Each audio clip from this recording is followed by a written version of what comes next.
девушка в истерике. Реакция подруги этого молодого человека понятна. Машина принадлежит ей, куплена в кредит, выплачивать еще очень много. Застрахована не была. Не каска, а САГА, ничего не поможет. Рассказывает, ехал по Горьковскому шоссе в сторону Казани в левом ряду. Скорость была допустимая правилами движения. Я ехал со скоростью 70-75 км в час. Говорит, по правому ряду в это время ехала Нива, причем двигалась она гораздо быстрее него самого. И прямо перед капотом иномарки внедорожник резко перестроился на левую полосу. К такому водитель «Опеля» готов не был. Его трехлетний с момента получения прав безаварийный период езды прервался. Я испугался, чтобы в нее не врезаться. Я нажал на тормоз, начал перестраиваться на правую сторону. Через колею меня занесло. Машина дала влево, я ударился о тот обойник левый.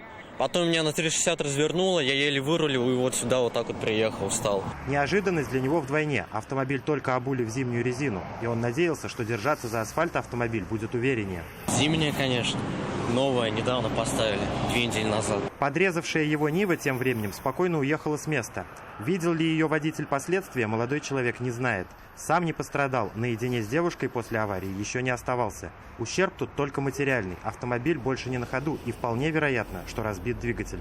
Пытался завести, вообще никак. Хотел поставить ее, чтобы, Автоинспекцию водитель иномарки вызывать не стал. Участник аварии он один и ни на какое возмещение ущерба не надеется. Мне сказали, смысла нету. Меня не задели, я никого не задел. Видеорегистратора нет.